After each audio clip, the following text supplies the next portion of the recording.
Hello everybody and welcome to one more video on big units, and this time it is a Japanese infantry division for the period of 1931 up to 1945, since the fighting against the Chinese up to the Okinawa and the last interventions of the Soviets against the Japanese in the end of World War II. What in fact you have here is three regiments of infantry in the triangular system. The Japanese had two different systems for their infantry divisions. First one was the square division, which was very heavy on infantry, with a total of 12 battalions. But as the war went along, they started to reduce the number of battalions, and they ended up with three regiments of three battalions each, so a total of 9. So from 12 to 9 battalions, they reduced the number of men in an infantry division, which in fact caused less problems of logistics and transport, especially in the fighting around the islands, as you imagine. In the last regiment, it is still incomplete. So there's a total of 7 infantry battalions, but I have the possibility of adding these guys here, clad in green, which are the SNLF. So it's infantry from the navy with yellow anchors on the helmet. If you forget this part of the yellow anchors in the helmet, you can pass them by infantry. Also, because in the last few stages of the war, apparently the Japanese cloth for the uniform became greener. I don't know if it was because of the jungle fighting, whatever. I don't know, but in fact, it became greener than khaki, which allows you to use them as regular infantry also, if you forget the anchor, as I told you. So in terms of brands, what you have here, or for instance, the SNLF is mostly Eshi, as you can see. There are Eshi figures everywhere, the equivalent more or less to 2 battalions of infantry. This force of SNLF is the one for Tarawa, for my Tarawa board, but it equals more or less 2 infantry battalions, even a little bit more than that. The regular infantry battalions are made of, for instance, this one is made of some of my beloved figures, which are Atlantic. I like them a lot because they are for my youth. So I like everything that is for my youth, in fact. Not that my old days are bad, on the contrary, but youth is youth, you know what I mean. So, and CAF is starting, as last year happened. So Portuguese summer is at an end. Also mixed in, you have the over there. I can show you here. You have the. Let's try to focus. Whoops! You see, you have the copies of the airfix. They go along with the size of the Atlantic figures. And these are the first copies that came from, I don't know, Hong Kong or Macau, or China, whatever, from that region. They copied the 137 scale models from Airfix, and they reduced them. They made a very good job at them. In fact, the last few years, the copies are very bad. They are almost blobs of plastic. But the first ones that I grabbed a lot of them are very good.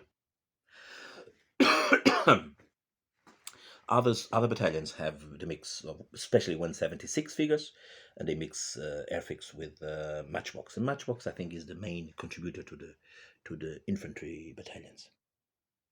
The good thing also about Matchbox and Airfix is that the Airfix figures are in full uniform order, and the Matchbox figures are in shirt order. So mixing them makes the unit very lively, which was in fact what the Japanese also did.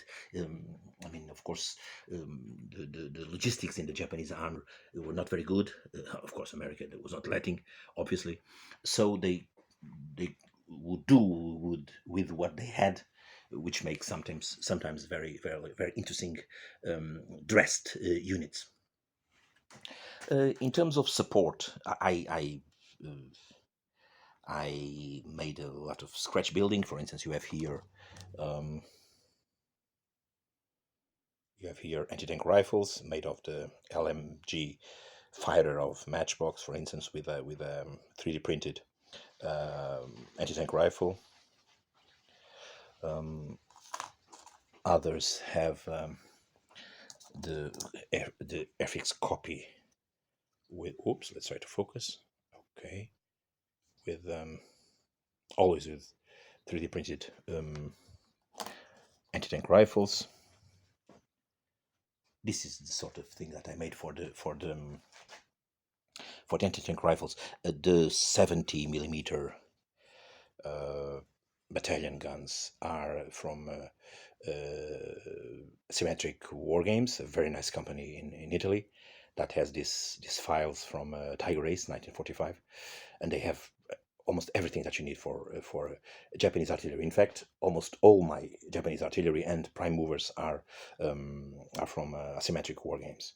For instance, the guy with binoculars is in fact a fighter of Fujimi, completely useless, a little bit of a blob of plastic. So I converted it to binocular guy.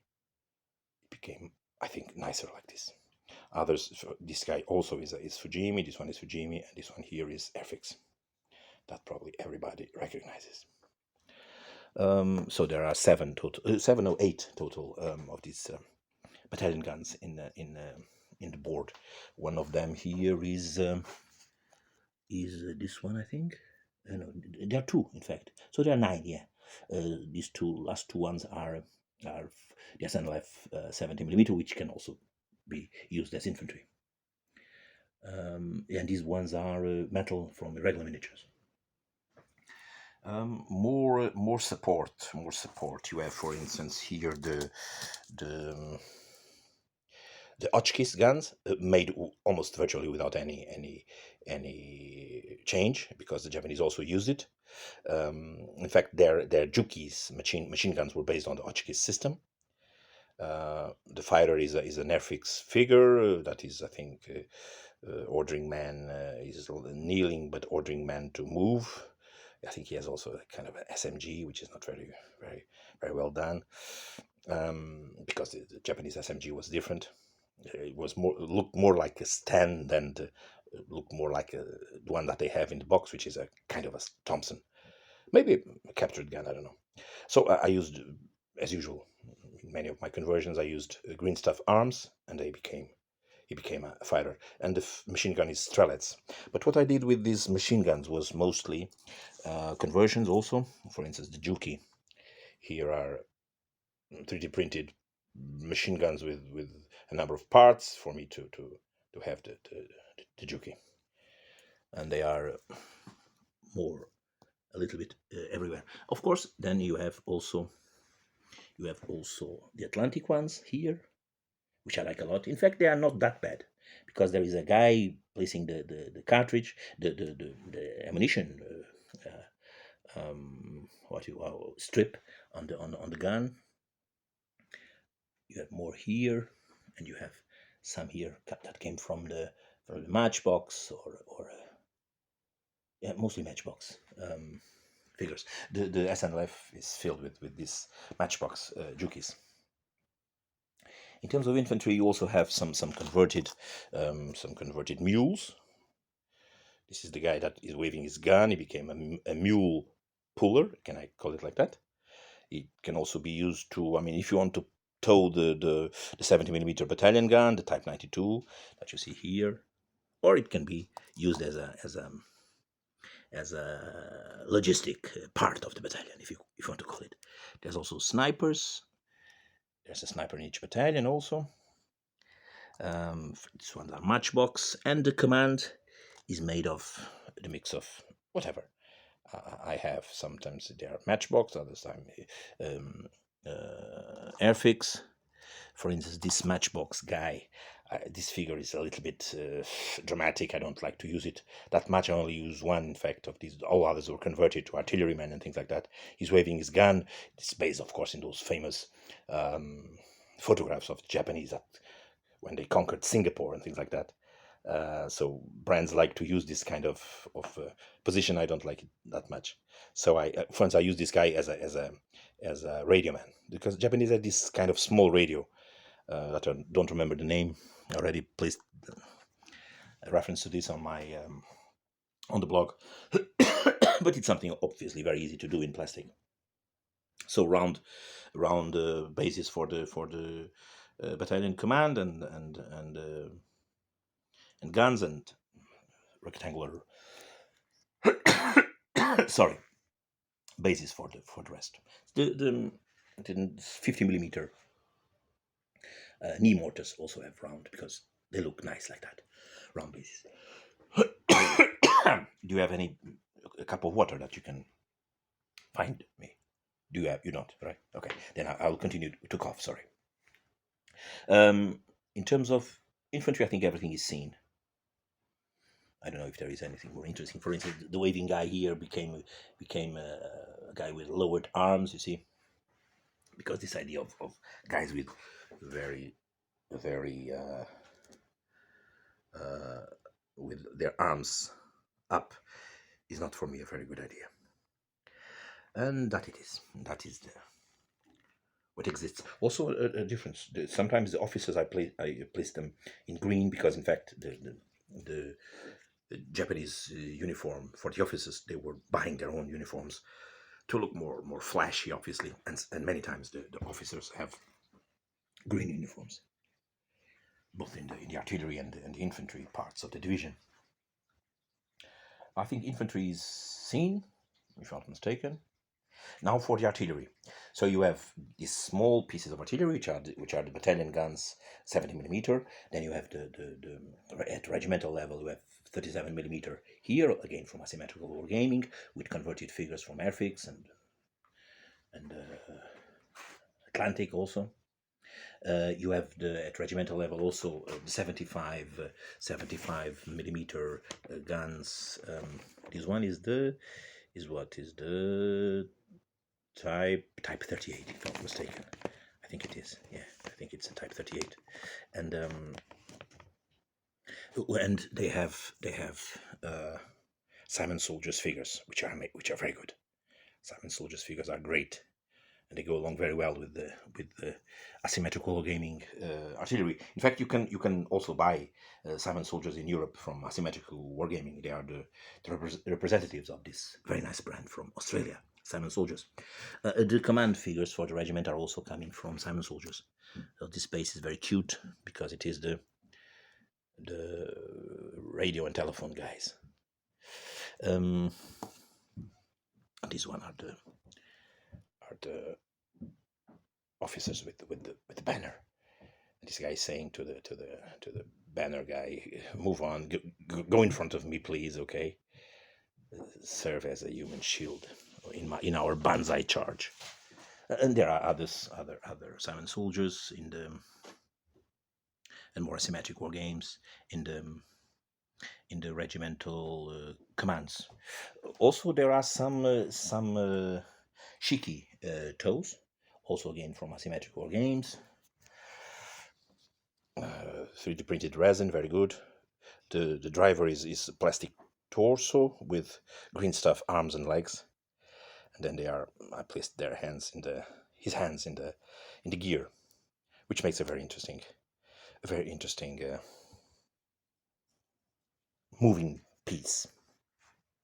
The Kuroganes are also Asymmetric Wargames. Sometimes I paint them differently. So, the first one was camouflage. These ones are plain brown, as most of the material of the Japanese was. Brown was very very common on the soft skins and artillery, and even in the smaller weapons like mortars and machine guns, etc. Even if I like to paint them, frankly, green, because I think sometimes they would do it, and it is more logical in the campaign that I'm thinking about first using these guys here, which is the Guadalcanal campaign. Now let's enter the divisional artillery. You have the Type 88 75 millimeter guns. When the Americans heard, or the British 88, they thought that these were lent from the Germans, or bought from the Germans, but they were not. In fact, they were 75. Type 88 was the year of production, because according to the Japanese calendar, and the caliber was 75 millimeter. I used as artillerymen, I used the soft plastic Atlantic. They're kind of a minion figures compared to the infantry. They're much smaller, HO scale, but even so, they're very cute. with some cuts here and there, they became Japanese World War II artillerymen. Then you have also the Type 98 20mm here. You can see them here. Assymetric Wargames again, very interesting piece, and again Atlantic figures as artillerymen. More artillery. You have the big 150mm guns. The artillerymen are converted Atlantic figures mostly. Guns are again Assymetric Wargames. These are the this is the Type 4, 15cm Type 4, and you have also the Type what? This is the Type Type 96. Type 96. Yeah, 15cm Type 96. And then you have the Type 96 in tow mode, as you can see here, making a very, very, very interesting pair. It looks very nice. I like this thing a lot. So this is the same piece as this one, towed by a Niku tractor with limber. Figures are again, of course, converted torsos with green stuff arms. Makes a very interesting piece, I think. More Niku prime movers. For the command of the division, you have here a Nissan 70, which is a makeshift thing from a Hot Wheels, one of those crazy vehicles of them, which is completely converted with lots of green stuff and other materials in order to make this kind of more historical vehicle. Sorry. So it became relatively close to a Nissan 70, which was one of the staff cars used by the Japanese. The island that you see over there is Guadalcanal, as you can see, with the rivers. It became a little bit big. Matanikau became extremely big, but okay. So there is a tank commander here coming to show the reports of their last tank attack, which in Guadalcanal didn't went very well. So we don't know if what happened in the war game. I mean, maybe the officers are happy, or maybe they are furious. I don't know exactly what is their feelings.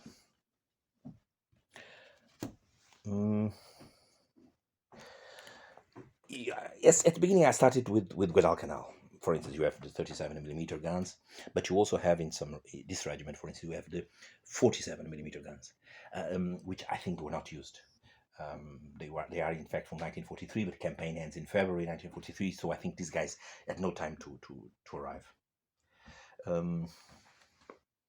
But even so, they're here. There is one more 75mm over there in this last incomplete regiment. And in terms of infantry and artillery, I think I've showed you everything that I wanted. Then for the tank battalion of the division, you have here a full battalion with command vehicle from Frontline Wargames. It is a Shiha without a 37mm gun. And with I think it was I don't know if the caliber of this gun in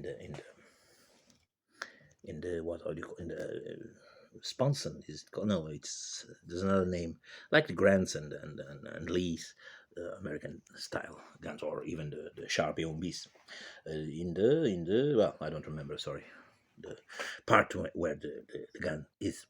So you have here three light tanks. These light tanks are the Hago. Some of them are Frontline Wargaming. This one is Skytrax here. This is the more advanced Shiha with the 47mm gun. But for the Guadalcanal campaign, you have to use these ones because I have no information about these ones, even if they were made in 1942. The information I have is that it was the previous version of the Shiha that was in Guadalcanal. So armed with a short 37mm gun, which didn't help very much in the fighting, as we can imagine, because then the Japanese enlarged the gun to face the Shermans and things like that, that they would eventually find in the Pacific. So here you have, I think, let me see, because of the weight, I think there are airfix here. These ones are Skytrax. Yeah, metal, they're very heavy. These ones here are Altaya. And these ones here are airfix, again, this older version of the Shiha, and Fujimi here. And there is also an Otsu, by 3D printed Otsu. And there is this guy. Let me check on. I have a paper for me to look very, very, very knowledgeable. But in fact, I'm reading. And there is what is the name of this thing? It's a Kenu. It's a Type 4 Kenu.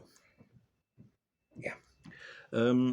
Things that were not at Guadalcanal because they're produced later or simply they didn't exist. For instance, is the reconnaissance. I don't know if there was any tankette, any Type 94 tankette like this one. This is Frontline. This is Skytrax. This is